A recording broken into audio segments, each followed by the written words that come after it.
Hello welcome to Aslam stocks. ഇന്നത്തെ topic നിങ്ങൾക്കറിയാം, ഏറ്റവും ഇമ്പോർട്ടൻ്റ് ആയി ചോദിക്കാവുന്ന റീവാലുവേഷൻ അക്കൗണ്ടാണ്. ഒരുപാട് കുട്ടികൾ വീഡിയോ ചെയ്യണമെന്ന് പറഞ്ഞുകൊണ്ടാണ് ഈ വീഡിയോ ചെയ്തത്. വളരെ ക്ലിയർ ആയിട്ട് വളരെ സിമ്പിളായിട്ട് ഞാൻ പറഞ്ഞുതരാം. ഇത് നിങ്ങൾക്ക് മോഡലിന് ചോദിച്ച ഒരു ക്വസ്റ്റ്യനാണ്. മോഡലിന് നിങ്ങൾക്ക് റീവാലുവേഷൻ ചോദിച്ചിരുന്നല്ലോ, ആദ്യത്തെ ഒരു ക്വസ്റ്റ്യനാണ്. ഇത് എസ്എ ക്വസ്റ്റ്യനാണ് കേട്ടോ. അതിൽ പേര് മാത്രം ഞാൻ മാറ്റിയിട്ടുണ്ട് പെട്ടെന്ന് എളുപ്പത്തിൽ പറയാൻ വേണ്ടിയിട്ട്. ക്വസ്റ്റ്യൻ ആദ്യം വായിക്കുക. A and B are partners sharing profit and loss in the ratio 3:2. Their balance sheet as on 31 March 2022 as under. ഒരു ബാലൻസ് ഷീറ്റ് തന്നിട്ടുണ്ട്, അസറ്റും തന്നിട്ടുണ്ട്, ലാബിലിറ്റീസും തന്നിട്ടുണ്ട്. അസറ്റ്സിലെ എമൗണ്ട്, ലാബിലിറ്റീസിലെ എമൗണ്ട് വളരെ ക്ലിയർ ആണല്ലോ. അത് കഴിഞ്ഞതിന് ശേഷം കുറച്ച് അഡ്ജസ്റ്റ്മെന്റ് രൂപത്തിൽ തന്നിട്ടുണ്ട്. എന്താണ് പറഞ്ഞത്? On the date they admit C. അവരാര് അഡ്മിറ്റ് ചെയ്തു പറയും? സി. ഞാൻ പേര് മാറ്റിയിട്ടുണ്ടെന്ന് പറഞ്ഞു കേട്ടോ. എ ബി പിന്നെ സി ഇൻറ്റു പാർട്ണർഷിപ്പ്. പുതിയൊരാൾ വന്നു ബിസിനസ്സിലേക്ക്, പാർട്ണർഷിപ്പിലേക്ക്. ആരാ? പറയൂ. യെസ്, കറക്റ്റാ, C. Four 1/4 share future profit in the following terms. Furniture and stock depreciated by 10%, building 20,000, provide 5% provision. പിന്നെ അടുത്തത് ടു ബ്രിങ്, അയാൾ സി ബ്രിങ് 50,000 ക്യാപിറ്റൽ, 30,000 ഗുഡ്വില്ലും, പ്രിപ്പയർ എ റീവാലുവേഷൻ അക്കൗണ്ട്. മക്കളെ, നമ്മളോട് ഈ ക്വസ്റ്റ്യൻ വെച്ചിട്ട് റീവാലുവേഷൻ അക്കൗണ്ടും അതുപോലെ തന്നെ ക്യാപിറ്റൽ അക്കൗണ്ടുമാണ് ഉണ്ടാക്കാൻ പറഞ്ഞത്. ഏതൊക്കെ അക്കൗണ്ടാ? പറയും. Revaluation account. യെസ്, കറക്റ്റാണ് പറഞ്ഞത്. ഏതാ? Capital account. 2 അക്കൗണ്ട് ഉണ്ടാക്കാൻ പറഞ്ഞിട്ടുണ്ട്. ആദ്യം തന്നെ ഞാൻ റീവാലുവേഷനിലേക്ക് ഡയറക്റ്റ് ആയിട്ട് പോവാണ്, നിങ്ങൾക്ക് പെട്ടെന്ന് മനസ്സിലാൻ വേണ്ടിയിട്ട് തന്നെ. ഹെഡിങ് എന്താ കൊടുക്കുക? പറയും. Revaluation account. റീവാലുവേഷൻ അക്കൗണ്ടിൽ 2 സൈഡ് ഉണ്ടാവുക, debit side and yes correct credit side അല്ലേ. ഇവിടെ എന്താ കൊടുക്കുക? Particular amount. ഇങ്ങനെയാണ് റീവാലുവേഷൻ കൊടുക്കുക. പെർട്ടിക്കുലർ എമൗണ്ട്, അതേപോലെ തന്നെ പെർട്ടിക്കുലർ എമൗണ്ട്. ഇനി റീവാലുവേഷൻ അക്കൗണ്ട് സിമ്പിളായിട്ട് പഠിക്കാൻ ഞാൻ പറഞ്ഞുതരാം. ക്രെഡിറ്റ് സൈഡിൽ അഥവാ പറയും ക്രെഡിറ്റ് സൈഡിൽ അസറ്റുകൾ ഇൻക്രീസ് ചെയ്യുന്നു, ഡെബിറ്റ് സൈഡിലോ അസറ്റുകൾ ഡിക്രീസ് ചെയ്യുന്നു. അസറ്റ് ഇൻക്രീസ് ചെയ്താൽ, അസറ്റ് കൂടിയാൽ ഏതിലെഴുതുക? ക്രെഡിറ്റ് സൈഡിലും. അസറ്റിൻ്റെ വാല്യൂ കുറഞ്ഞാൽ എവിടെ എഴുതും? ഡെബിറ്റ് സൈഡിലും എഴുതും. അപ്പോൾ ഡെബിറ്റും ക്രെഡിറ്റും ക്ലിയർ ആയി അല്ലേ. അസറ്റിൻ്റെ വാല്യൂ കൂടിയാൽ ക്രെഡിറ്റ് സൈഡ്, അസറ്റിൻ്റെ വാല്യൂ കുറഞ്ഞാൽ ഡെബിറ്റ് സൈഡ്. ഇനി ലാബിലിറ്റി ആണെങ്കിൽ, ലാബിലിറ്റി കൂടിയാൽ എൻ്റെ കൂടെ പറയും. യെസ്, ലാബിലിറ്റി കൂടിയാൽ ഡെബിറ്റ് സൈഡും, ലാബിലിറ്റി കുറഞ്ഞാൽ ക്രെഡിറ്റ് സൈഡുമാണ്. 2 കാര്യം നിങ്ങൾ പഠിച്ചു. അസറ്റ് ഇൻക്രീസ് ചെയ്താൽ എവിടെ കാണിക്കും? പറയും മക്കളെ. യെസ്, പറയും. കറക്റ്റാണ്, ഇയാൾ പറഞ്ഞ കറക്റ്റാണ്. എവിടെ എഴുതും? ക്രെഡിറ്റ് സൈഡും. അസറ്റ് കുറഞ്ഞാൽ യെസ് ഡെബിറ്റ് സൈഡും. ലാബിലിറ്റി കൂടിയാൽ ഡെബിറ്റ് സൈഡും, ലാബിലിറ്റി കുറഞ്ഞാൽ ക്രെഡിറ്റ് സൈഡും. അസറ്റും ലാബിലിറ്റി ക്ലിയറാണ്. പിന്നെ വരുന്നത് ഡെബിറ്റ് സൈഡിൽ അൺറെക്കോർഡ് ലാബിലിറ്റിയും, ക്രെഡിറ്റ് സൈഡിൽ വരുന്നത് അൺറെക്കോർഡ് അസറ്റുമാണ്. ഇത്ര ഐറ്റംസ് ആണ് റീവാലുവേഷനിൽ വരിക. അസറ്റ് ഇൻക്രീസ് ചെയ്യുക, അസറ്റ് ഡിക്രീസ് ചെയ്യുക. ഞങ്ങൾക്ക് മിക്കവാറും ചോദിക്കാവുന്നതാണ് ഞാൻ പറഞ്ഞത്. അതേപോലെ തന്നെ ഡെബിറ്റ് ഇൻക്രീസ് ചെയ്യുക, ലാബിലിറ്റി ഡിക്രീസ് ചെയ്യുക. Okay, clear. ഇനി നമ്മളോട് ഇങ്ങനെ ഒരു ക്വസ്റ്റ്യൻ തന്നിട്ട് റീവാലുവേഷൻ ഉണ്ടാക്കാൻ പറഞ്ഞാൽ നമ്മൾ ഈ കേസുകളാണ് ശ്രദ്ധിക്കേണ്ടത്. ഇതാണ് നിൽക്കട്ടെ. എത്ര കേസാണുള്ളത്?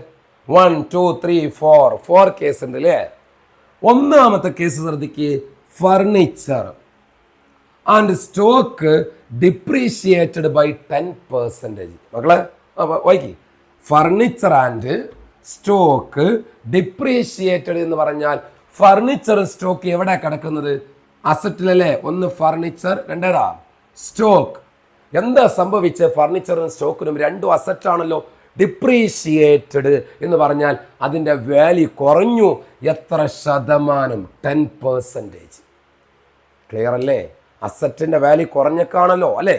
അസറ്റാണോ അല്ലേ നോക്കാൻ ഒരു പ്രയാസമില്ലല്ലോ. ഫർണിച്ചറും സ്റ്റോക്ക് എവിടെ വരുന്നു? അസറ്റിലാണ് വരുന്നത്. ഇതിൻ്റെ ഈ ഫർണിച്ചറിന് സ്റ്റോക്കിൻ്റെയും 10% വാല്യൂ ഡിക്രീസ് ഡിപ്രിഷിയേറ്റ് സംഭവിച്ചു കഴിഞ്ഞാൽ അസറ്റിൻ്റെ വാല്യൂ എന്താ ചെയ്ത്? കുറഞ്ഞു. കുറഞ്ഞാൽ എവിടെ വരിക? യെസ്, പറയൂ. അജ്മൽ പറഞ്ഞ കറക്റ്റാണ്. എവിടെ വരിക? ഡെബിറ്റ് സൈഡിലാണ് വരിക. അസറ്റിൻ്റെ വാല്യൂ കുറഞ്ഞാൽ ഡെബിറ്റ് സൈഡിലാണ്. ഏതൊക്കെ ഐറ്റംസാ? ഒന്ന് ഫർണിച്ചർ അല്ലേ? ഫർണിച്ചറിന് എത്ര ശതമാനമാ? 15%.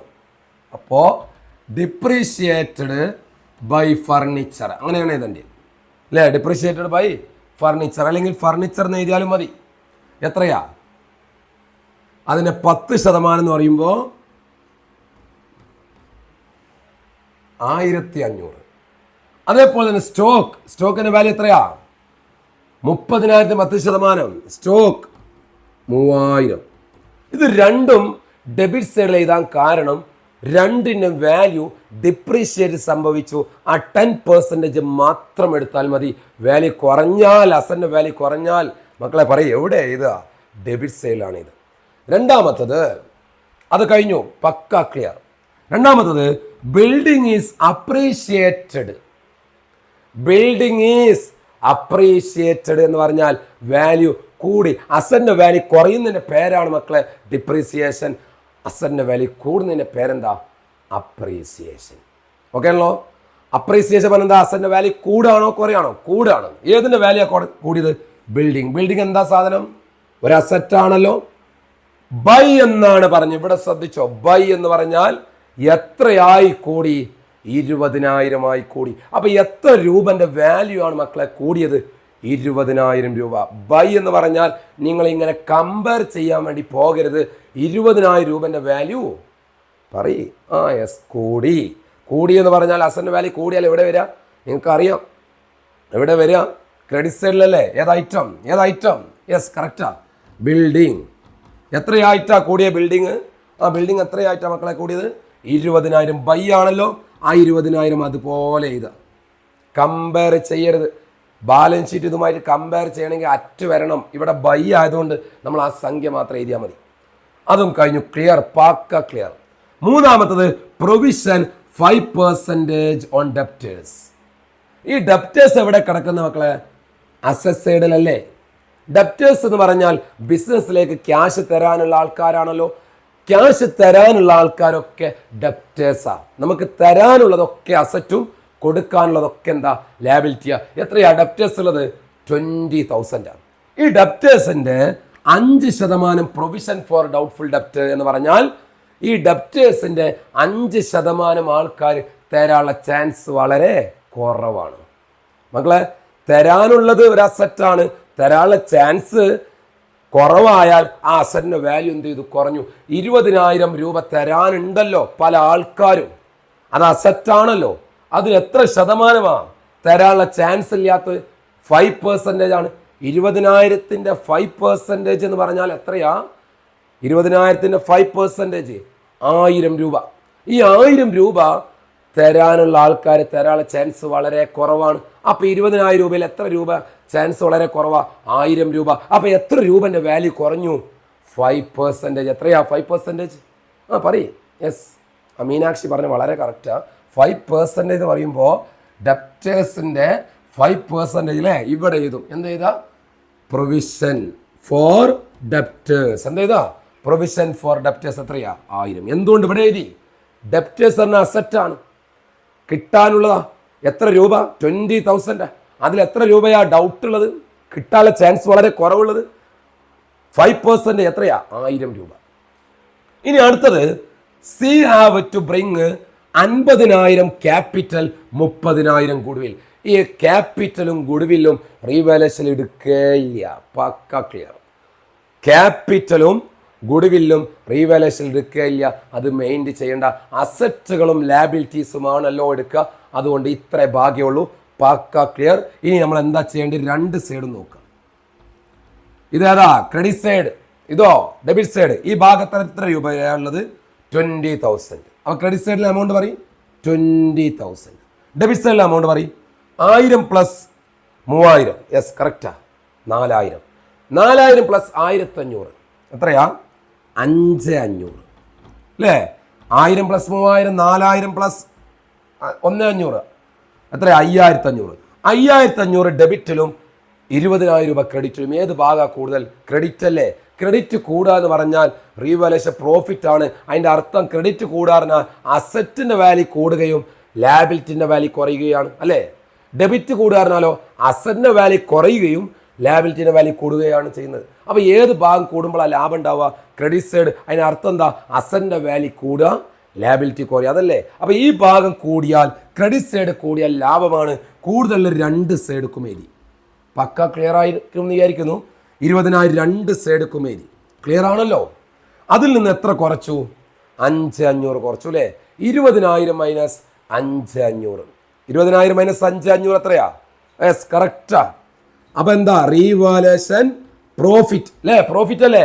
ഈ ഭാഗം രണ്ട് സൈഡ് വേണ്ടി കൂടുതലുള്ള, അതിൽ നിന്ന് കുറവുള്ള സംഖ്യ കുറച്ചു. അപ്പൊ എത്ര കിട്ടി? 5,500.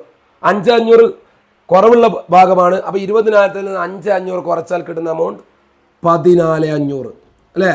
ഈ 14,500 ആർക്കൊക്കെ വീതിക്കാനുള്ളതാ? എക്കും ബിക്കും. ഏത് റേഷ്യോയില്? 3:2. ഏത് റേഷ്യോയിലാ? 3:2. ഇത് ആർക്ക് ഉണ്ടാവില്ല? സിക്ക് ഉണ്ടാവില്ല. കാരണം സി അഡ്മിഷൻ ചെയ്യുന്ന ഒരാളാണ്, സി പിന്നെ വരുന്ന ഒരാളാണ്. ആർക്കാണ് റീവാലുവേഷൻ പ്രോഫിറ്റ് വീതിക്കുക? അഡ്മിഷന്റെ കേസിൽ ഓൾഡ് പാർട്ട്നേഴ്സ്. ആരാ ഇവിടെ ഓൾഡ് പാർട്ട്നേഴ്സ്? എയും ബിയും. ആർക്ക് റീവാലുവേഷൻ പ്രോഫിറ്റ് ഇല്ല? പഠിച്ചോ? സിക്കില്ല. ഏത് കേസിൽ? അഡ്മിഷന്റെ കേസിൽ. അപ്പൊ അഡ്മിഷന്റെ കേസിൽ റീവാലുവേഷൻ പ്രോഫിറ്റ് ആർക്ക് മാത്രം വീതിക്കുക? എക്കും ബിക്കും. ആർക്കുണ്ടാവില്ല? സിക്ക് ഉണ്ടാവില്ല. ഈ 14,500 ഏത് റേഷ്യോയിൽ വീതിക്കണം? 3:2. അപ്പൊ എങ്ങനെ വീതിക്കുക? 14,500 ഇൻറ്റു 3 അല്ലേ? 3/3:2 പറയുമ്പോൾ 3 + 2 5. ബിക്ക് എത്ര ഉണ്ടാവുക? 14,500 ഇൻറ്റു പറയും 2/2 കൂടി കൂട്ടിയാൽ 5. എത്ര വരും? 14,500 ഇൻറ്റു 3/5 ചെയ്യുമ്പോൾ നമുക്ക് കിട്ടുന്ന ആൻസർ 8,700 ആണ്. 8,700. അത് നമ്മൾ ഇങ്ങോട്ട് ഉള്ളോട്ട് എഴുതി. റീവാലുവേഷൻ പ്രോഫിറ്റ് എസ് ക്യാപിറ്റൽ എത്ര? S capital 8,700. അപ്പോൾ ബിക്ക് 14,500 ഇൻറ്റു 2/5 എത്ര കിട്ടുക? 14,500 2/5 ചെയ്യുമ്പോൾ 5,800.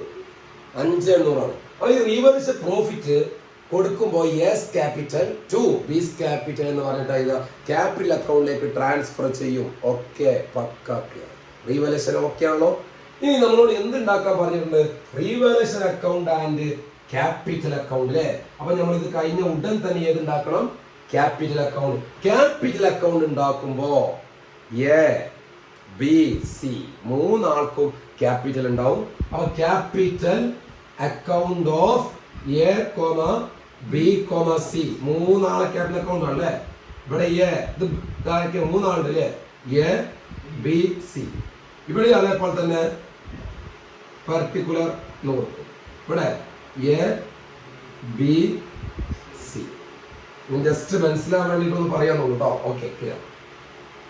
ആദ്യം ക്യാപിറ്റൽ അക്കൗണ്ടിൽ എന്ത് ചെയ്തു? ഫസ്റ്റ് നിങ്ങൾ പക്ക ക്ലിയർ ആയിട്ടാ പറഞ്ഞു. ക്യാപിറ്റൽ അക്കൗണ്ടിൽ ഫസ്റ്റ് എന്താ ചെയ്ത? ആദ്യം എൻ്റെ ഓൾറെഡി ബാലൻസ് ഷീറ്റിലുള്ള ക്യാപിറ്റൽ ചെയ്തു. ക്ലിയർ ആണല്ലോ? എൻ്റെ ക്യാപിറ്റൽ എഴുതുമ്പോ ബാലൻസ് ബ്രോഡ് ഡൗൺ എന്ന് പറഞ്ഞിട്ടാണ് എഴുതുക. എന്താ ചെയ്താ? Balance broad down. ക്ലിയർ? എത്രയാ? 70,000. ബീൻ്റെത് എത്രയാ? ബീൻ്റെതും അതുപോലെ തന്നെ എത്രയാ? 70,000. 70,000. എൻ്റെ മീന് ക്യാപിറ്റൽ എവിടുന്ന് കിട്ടി? തന്ന ബാലൻസ് ഷീറ്റ് ഉണ്ടല്ലോ. എക്ക് 70,000, ബിക്കും 70,000. സിക്ക് എന്തുകൊണ്ട് ബാലൻസ് ബ്രോഡൗൺ എഴുതിയില്ല? ബാലൻസ് ബ്രോഡൗൺ ആണ് തുടക്കത്തിലുള്ള ആൾക്കാർ ആരൊക്കെയാ? എയും ബിയും ആണ്. തുടക്കത്തിൽ ആരില്ല? സി ഇല്ല. സി പിന്നെ വന്നതാണല്ലോ. പക്ഷെ സി എത്ര രൂപ കൊണ്ടുവന്നത്? ക്യാപിറ്റൽ 50,000 അടിയിൽ തന്നില്ലേ? അപ്പൊ സിന്റെ നമ്മൾ ക്യാഷ് എന്ന് പറഞ്ഞിട്ടാണ് എഴുതുക. തുടക്കത്തിൽ ആരില്ല? സി ഇല്ലേ ഇല്ല. അപ്പൊ സി എത്ര തുടക്കം കൊണ്ടുവന്നത്? പറയും 50,000. അത് ക്യാഷ് എന്ന് പറഞ്ഞിട്ട് കൊടുക്കുക. മനസ്സിലാകുന്നുണ്ടോ? ഓക്കെ, ഓക്കെ ആണല്ലോ? 70,000 ബാലൻസ് ബ്രോഡൗൺ. പിന്നെ സീൻ്റെ ക്യാഷ് 50,000. ഇനി ക്യാപിറ്റൽ അക്കൗണ്ട് വരുന്ന ഐറ്റം നിങ്ങൾക്കറിയാം. റീവാലുവേഷൻ പ്രോഫിറ്റ് ആണോ ലോസ് ആണോ? നിങ്ങൾ പറയും. റീവാലുവേഷൻ പ്രോഫിറ്റ് അല്ലേ? അത് എഴുതണം. ലോസ് ആണെങ്കിൽ ഡെബിറ്റ് സൈഡിൽ, പ്രോഫിറ്റ് ആണ് ഇവിടെ. റീവാലുവേഷൻ പ്രോഫിറ്റ് എത്രയാ? പ്രോഫിറ്റ് നമുക്കറിയാം 8,700 അതുപോലെ തന്നെ 5,800 ആണല്ലേ? ആർക്കില്ല?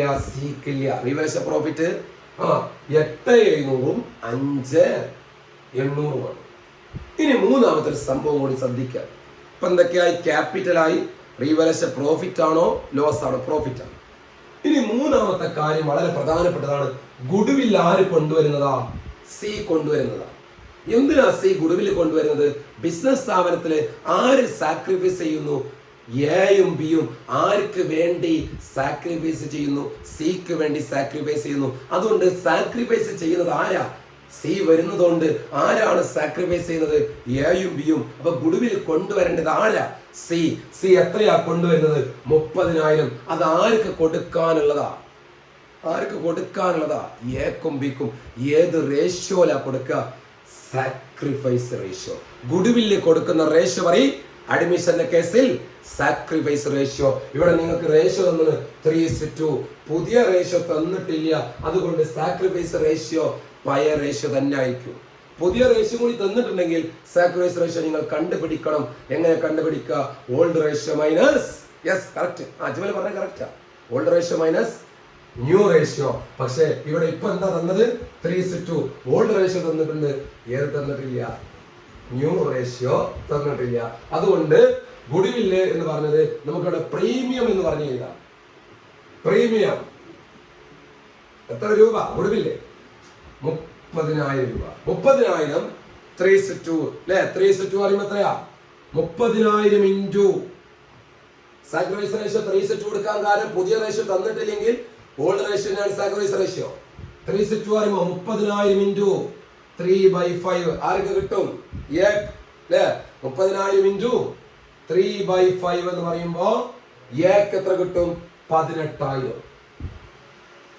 ബിക്ക് 30,000 ഇൻറ്റു 2/5 12,000.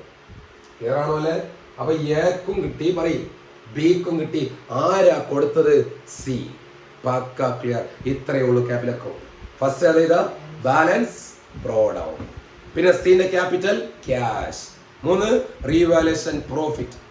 4-മത്തത് ഗുഡ്വില്ല് ആര് വീതിക്കണം? സിന്റെ ക്യാഷ് ആർക്കൊക്കെ വീതിക്കണം? എക്കും ബിക്കും. ഇനി ഇത് ബാലൻസ് ചെയ്യാം. ബാലൻസ് ചെയ്തിട്ട് ഈ സൈഡ് അല്ലേ, ഈ സൈഡ് വരുമ്പോ നോക്ക്, ഈ സൈഡിൽ എത്രയ്ക്ക് എമൗണ്ട് ഉള്ളത് നിങ്ങൾക്ക് അറിയാലോ. ഈ സൈഡ്, ഈ സൈഡിലെ ബാലൻസ് പറയും 70,000 പ്ലസ് 8,700 അല്ലേ, പ്ലസ് 18,000. ടോട്ടൽ വരുന്നത് 96,700 രൂപ ഏക്ക്. ഇനി വീണ്ടും യെസ് കറക്റ്റാ. 70,000 പ്ലസ് പിന്നെ എത്ര 5,800 പ്ലസ് പിന്നെ നിങ്ങൾക്ക് അറിയാം ലാസ്റ്റ് 12,000. എത്ര വരുന്നത്? 87,800. ഇയാൾക്കോ 50,000. ഇതേ സംഖ്യ തന്നെ ഇങ്ങോട്ടും എടുത്തത്. അപ്പൊ ക്യാപിറ്റൽ അക്കൗണ്ട് പക്ക ക്ലിയർ. ഞങ്ങൾ ആദ്യം ഏതെഴുതണ്ടേ? റീവാലുവേഷൻ. പിന്നെ ഏതെഴുതണ്ടേ? Capital account. ഇതാണ് നിങ്ങൾക്ക് മോഡലിനെ ചോദിച്ചിരുന്ന ക്വസ്റ്റ്യൻ. വളരെ സിമ്പിൾ ആയിട്ട് മനസ്സിലായിട്ടുണ്ടാവും എന്ന് വിചാരിക്കുന്നു. ഓക്കെ, എല്ലാവരും മാക്സിമം വീഡിയോ സബ്സ്ക്രൈബ് ചെയ്യുക, അതുപോലെ തന്നെ ഷെയർ ചെയ്യുക, ലൈക്ക് ചെയ്യുക. ബാക്കിയുള്ള പല വീഡിയോസ് ഇതിന് മുമ്പ് ഞാൻ ചെയ്തിട്ടുണ്ട്. നിങ്ങൾ എന്ത് ചെയ്യുക?